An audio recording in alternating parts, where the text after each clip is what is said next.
Welcome, everybody, to the Veteran Lang YouTube channel. We're going to talk about VA disability on this tremendous Tuesday.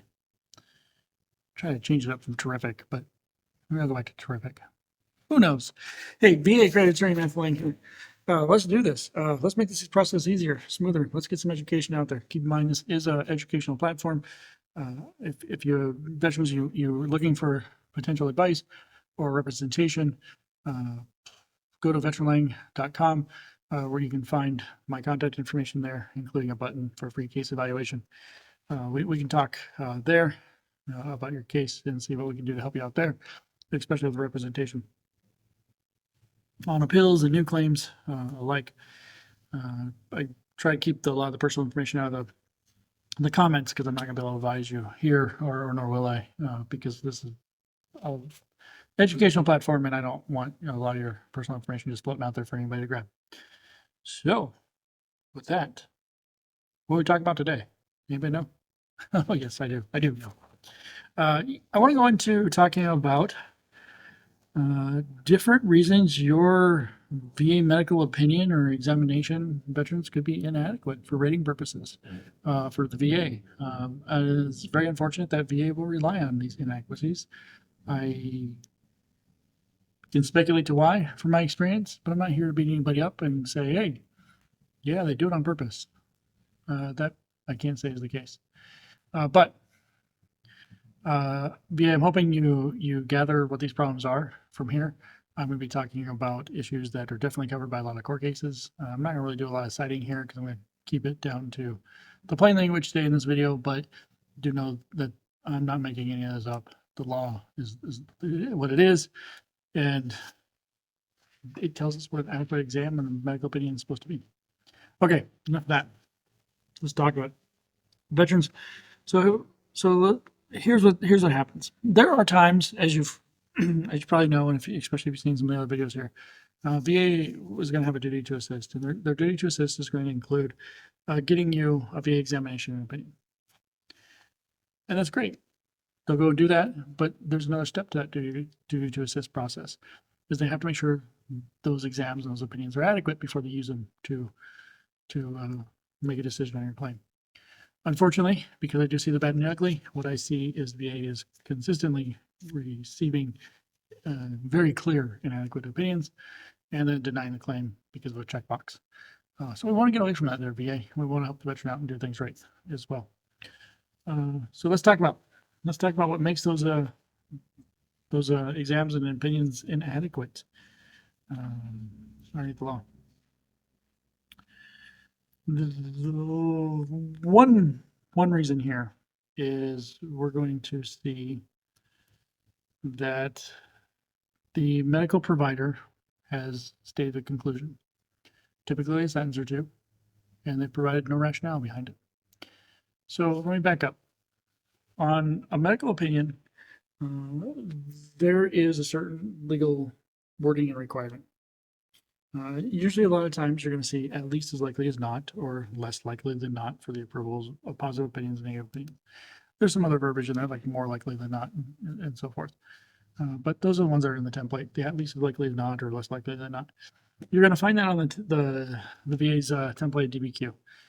The examiner is going to go in there and they're just going to check that box.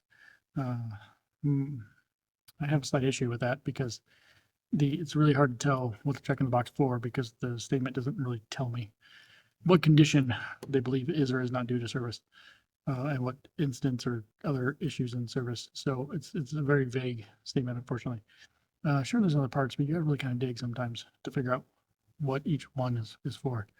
So we already got some problems there, but that doesn't necessarily make it inadequate. What happens is we go into a rationale that's supposed to follow. And we'll see that in a lot of cases, the examiner will write a sentence or two.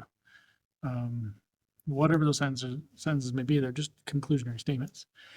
There's no rationale actually behind it, even though it's written in the rationale section. So I'm going to tell you that if the rationale is 1 or 2 sentences long,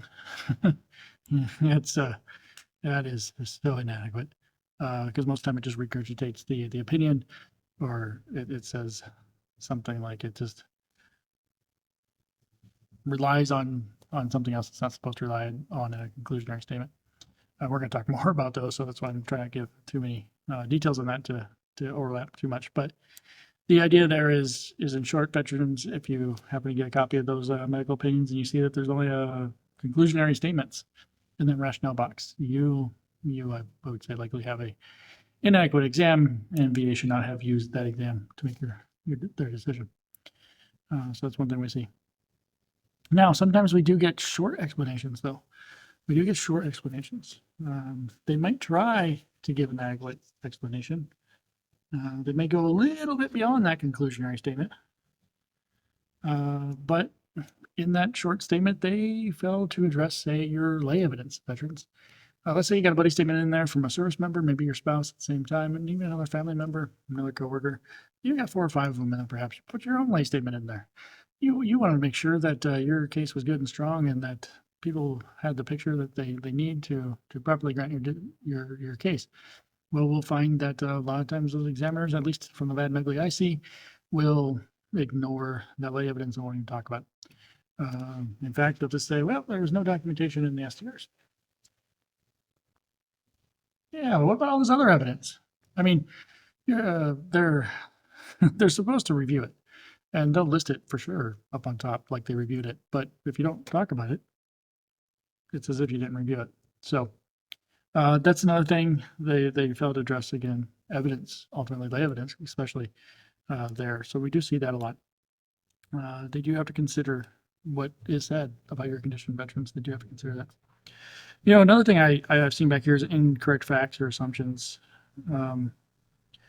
I have definitely seen some really ugly stuff from some examiners who I would say, yeah, should probably go back and reread what they write, because it looks very personal, opinionated, and so they make assumptions to the case, like veterans' diagnosis comes from a paid provider. Well, yeah, it's the primary care physician, so it does, but because it's a paid provider, they can't have a diagnosis.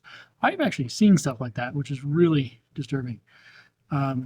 So there's assumptions in there, just incorrect assumptions. They might even claim that an injury didn't happen just because it wasn't documented. That's in a medical record. That's an incorrect assumption. Again, you gotta look at the lay evidence, gotta give the proper rationale, gotta explain all that. Could be an incorrect fact. I've seen that too. Not as often, but I've seen the incorrect fact to the idea that they claim the evidence doesn't show something and then it does.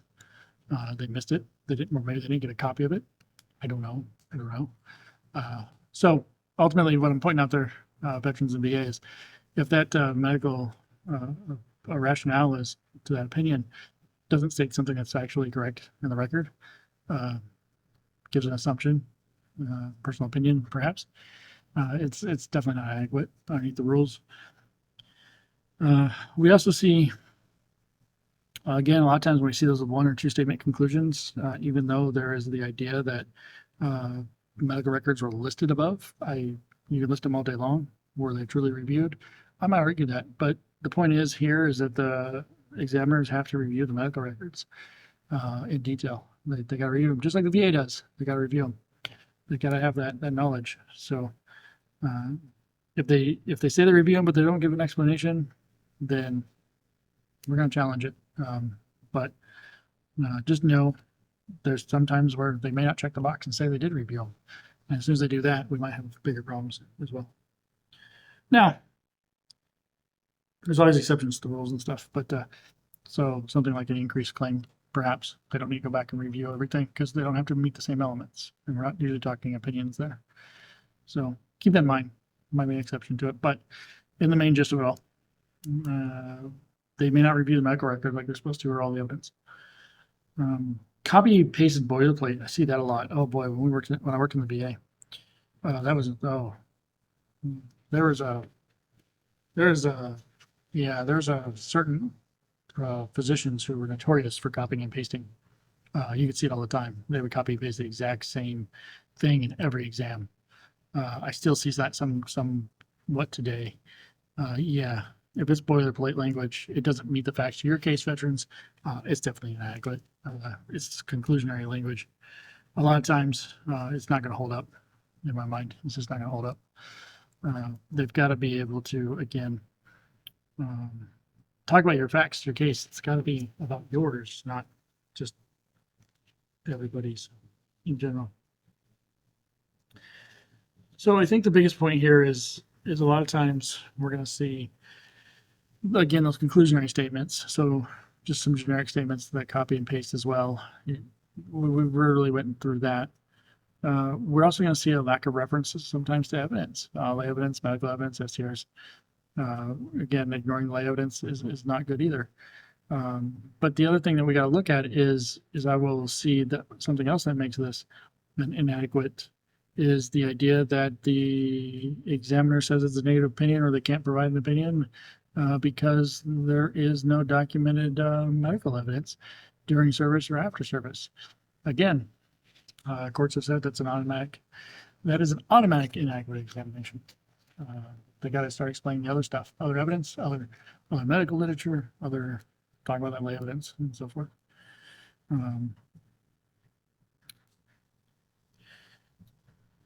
So veterans, what are we really looking for when we find these inadequate exams, especially in these denials? Well, we're going to look to file an appeal.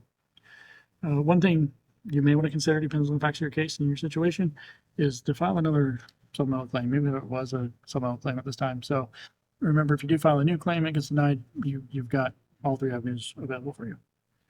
You can definitely file a supplemental claim, and you know what? Go get a proper, adequate opinion, medical opinion from your primary care physician or private provider, if they're able to do that. Go ahead and just make it easy. Make it easy for the VA. Just give it to them. Have them maybe even a rebuttal letter of some sort. Hey, look, been treating the veteran since they got out of service or even while they were in service, and this is what I know, and this is what I see, and this is why I disagree with what the VA medical provider has said. These are just other options. Depends again on the facts of your case. You could also potentially just file a higher level review. Say, hey, duty to assist, error. Could be that. Don't forget, you also have the option of saying, hey, I want to go to the Board of Veterans' Appeals. But keep in mind, you'll likely want to do some sort of evidence docket there, kind of like a supplemental claim, and obtain additional evidence. But you want to make sure everything is nice and tidy before you send it there, because you don't want to just have it come back and forth and bounce around like a tennis ball on a court. So don't forget, representation may be helpful. VSOs, accredited agents, accredited attorneys like myself, veteranlink.com. Let us help you out with that process there. Make sure everything's packaged nice and neat for you. You could even try writing out a little memo, stating out, point out some of these flaws, point out that the statements are generic, that they're just conclusions. But veterans do know that it'll probably take you a little while to get copies of these from your record. With a FOIA request, it does take some time. There's only so many people there to fulfill those requests, so it could take some time. But again, if you have a representative, we have access to your file, so we can definitely take a look at. But that's what it comes down to. Ultimately, you're going to want to appeal the claim to veterans, especially if you see something that's very generic, is very conclusionary. It doesn't address evidence in the opinion. It relies on missing medical evidence only. It's not backed by medical literature. I've even seen where medical providers, VA medical providers and contractors will attempt to back it with medical literature, but it's very generic and general to the public statements. And if this is your claim, veterans, not theirs. So that usually makes it inadequate as well. I've seen some even attempt to say that their evidence is an article that some random person from the VA wrote on the website, VA website. No, it's not medical literature. So could be that it's inadequate at that point. But keep in mind, appeal is the way to go. It's the strategy behind it on how you want to handle it.